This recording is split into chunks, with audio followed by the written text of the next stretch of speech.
என் பேர் கேசவன். நான் கேரள மாநிலத்தில் ஊத்தாமிக்கா சட்டமன்ற தொகுதியிலிருந்து வருகை கொண்டிருக்கின்றேன். அது ஊத்தாமிக்காங்க கூட ஒரு பஸ் இப்போ வந்துட்டு இருக்கிறாங்க.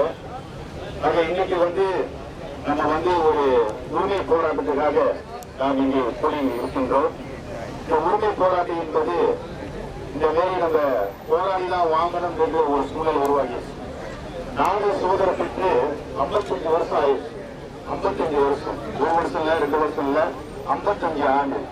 இந்த 55 ஆண்டுல எத்தனையோ ஆயிரக்கணக்கான லட்சக்கணக்கான நம்மளோட முன்னோர்கள் தாத்தா பாட்டி இந்த நாட்டுக்கு நீர் ஊற்றி உழைச்சிருக்கிறாங்க. இன்னைக்கெல்லாம் அவங்க இல்ல. ஆனா எத்தனையோ லட்சக்கணக்கான பேர் மண்ணோடு மண்ணா இருக்கிறாங்க, சிறப்பு காட்டு அரிசி இல்லாத.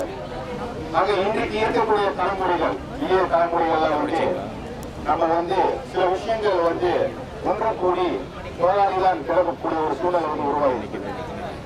இன்னொரு சைடு பார்த்தாக்க இந்த பிரச்சனைகள்லாம் ஒரு சுலபமான முறையில தீர்க்கக்கூடிய ஒரு பிரச்சனைகள். ஆனால் இன்றைக்கு தேசிய முன்னணி அரசாங்கம் இந்தியர்கள் எந்த நிலையில வச்சிருக்கிறாங்க என்பது இதெல்லாம் ஒரு சிறிய ஒரு உதாரணம். ஆக இந்த நிலையை வரக்கூடிய தலைமுறை 50 வருஷம் இன்னும் போல கூட்டத்தில் நடந்துதான் போராடணும் என்ற நிலைமை ஏற்படாம இதுக்கு நம்மளாம் ஒரு முற்றுப்புள்ளி வைக்க வேண்டும். கூடிய விரைவில் நாட்டில் புனத்தில் நடக்கிறது.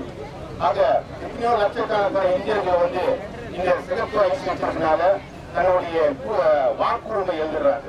வாக்குரிமை இழக்கிறதுனால இந்த நாட்டில் நம்மளுடைய தேவைகள் அரசாங்கம் முறையிட்டு கேட்கக்கூடிய அந்த ஒரு குரல் வாய்ப்பு இழக்கிறாங்க. ஆக இந்த நிலை தொடராமல் நாம் எல்லாம் ஒன்று கூடி இன்னைக்கு அமைதியான முறையில இந்த சிபிஐ இலக்காவுக்கு சென்று நாம் இந்த மனு குறித்து இந்த பிரச்சனைக்கு பிரதமர் உண்மையாக தீர்வு காண வேண்டும் தான் நம்முடைய கோரிக்கை. ஆக நாம் ஒற்றுமையாக இருந்து இதை வெற்றிகரமாக நாம் இன்னைக்கு நன்றி கூறி ஏற்பாடு செய்ய சமூக நன்றி கூறி நன்றி வணக்கம்.